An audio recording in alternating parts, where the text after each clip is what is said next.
मूर्ती आजचे उत्सव मूर्ती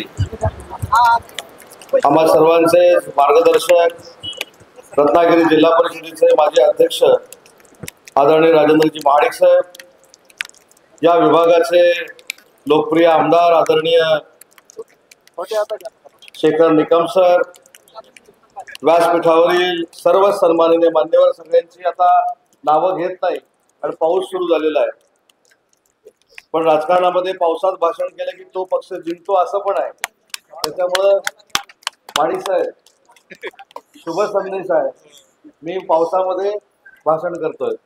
शेखर सरांना माझा मतार्थ कळला असेल तर सर्वच सन्माननीय मान्यवर आणि मोठ्या संख्येने उपस्थित बंधू आणि भगिनींनो, मी जास्त वेळ आपला अजिबात घेणार नाही.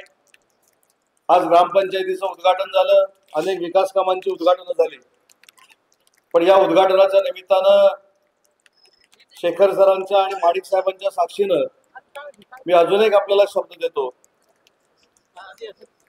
की छत्रपती संभाजी महाराजांच्या पदस्पर्शानं पावन झालेली ही भूमी आहे आणि म्हणून पुढच्या 6 महिन्यामध्ये छत्रपती संभाजी महाराजांचं जागतिक स्तरावरचं स्मारक निर्माण करण्यासाठी या कसब्यामध्ये सुरुवात होईल. हे जिल्ह्याचा पालकमंत्री म्हणून अण्णा तुमच्या वाढदिवसाच्या निमित्ताने या ठिकाणी मी जाहीर करतो. आमदार साहेबांचा पाठपुरावा असेल, माननीय महाडिक साहेबांचा पाठपुरावा असेल, या पाठपुराव्यामुळं हा कसबा गाव आता जागतिक स्तरावर जाणार आहे. छत्रपती संभाजी महाराजांची महती आपल्या सगळ्यांना माहिती आहे आणि छत्रपती संभाजी महाराजांची महती ही जागतिक स्तरावर कळावी यासाठी महायुतीच्या सरकारनं छत्रपती संभाजी महाराजांचं स्मारक उभारण्याचा निर्णय घेतला आहे आणि त्याला लागेल तेवढा पैसा महाराष्ट्र शासन म्हणजेच महायुतीचं सरकार द्यायला तयार आहे. ही आपल्या सगळ्यांच्या दृष्टीनं जमेची बाजू आहे. आज इथं खरं तर येताना महाडिक साहेब तुमच्याबद्दल मला भरपूर बोलायचं होतं. बहिणी देखील व्यासपीठावर आहेत. मला असं निसर्गाचा नियम माहिती होता की एखाद्याचं वय वाढलं की त्याचं वय हे चेहऱ्यावर दिसतं, एखाद्याचं वय वाढलं की ते वय शरीरावर दिसतं. पण महाडिक साहेबांमध्ये काय जादू आहे मला माहित नाही. त्यांचं वय वाढलं की वय कमी झाल्यासारखं वाटतं. हा काय फॉर्म्युला आहे हा महाडिक साहेब तुम्ही आम्हाला सगळ्यांना सांगितला पाहिजे. पण असं एक व्यक्तिमत्व आहे की कायम हसत असतात आणि मध्ये कदाचित 2-2.5 वर्ष जरी आम्ही शरीरानं लांब असलो तरी मनानं मात्र एकत्र होतो, कारण राजकारणाच्या पलीकडचे माझे आणि महाडिक साहेबांचे संबंध आहेत, सामंत आणि महाडिक कुटुंबाचे संबंध आहेत. त्याच्यामुळे आज मला या कार्यक्रमाला इथं उपस्थित राहता आलं त्याबद्दलचं समाधान तर नक्कीच आहे. पण भविष्यामध्ये या परिसराचा विकास व्हावा यासाठी जे महाडिक साहेब धडपड करतायत किंवा बंडाशेठ आमची धडपड करतायत त्यांना देखील साथ देण्याची भूमिका ही आमच्या सगळ्यांकडनं घेतली जाईल. आणि आज आनंदाची गोष्ट अशी आहे की जवळजवळ 3.5-4 वर्षानंतर पवन जाधव आणि मी एकाच व्यासपीठावर आहोत.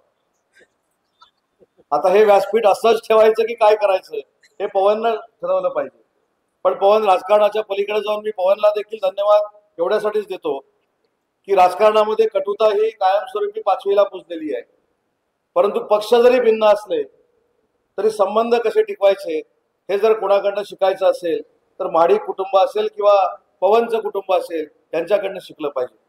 राजकारणाच्या पलीकडे जाऊन देखील समाजकारण असतं आणि राजकारणाच्या पलीकडे जाऊन देखील ऋणानुबंध असतात. हे महाडिक कुटुंबानं कायमस्वरूपी टिकवलेलं आहे आणि म्हणूनच मोठ्या संख्येनं आपण आज महाडिक साहेबांच्या वाढदिवसाच्या निमित्तानं या ठिकाणी जमलेलो आहोत. महाडिक साहेब तुम्हाला उदंड आयुष्य लाभो ही ईश्वरचरणी प्रार्थना करतो. तुमच्या आणि तुमच्या कुटुंबातल्या सगळ्यांच्या मनातल्या इच्छा परमेश्वरानं पूर्ण करोत ही देखील सदिच्छा व्यक्त करतो. आणि भविष्यामध्ये येणाऱ्या स्थानिक स्वराज्य संस्था या व्यासपीठावरच्या सगळ्या मंडळींच्या नेतृत्वाखाली महायुतीच्या याव्यात हा देखील संकल्प अण्णा आज तुमच्या वाढदिवसाच्या निमित्तानं आम्ही सगळ्यांनी मिळून केला तर ते काही चुकीचं ठरणार नाही. आणि म्हणून जास्त वेळ न घेता आपल्या सगळ्यांच्या वतीनं, जिल्ह्याच्या वतीनं, माननीय एकनाथ शिंदे साहेबांच्या वतीनं मी मनपूर्वक राजू अण्णा महाडिक यांना वाढदिवसाच्या शुभेच्छा देतो.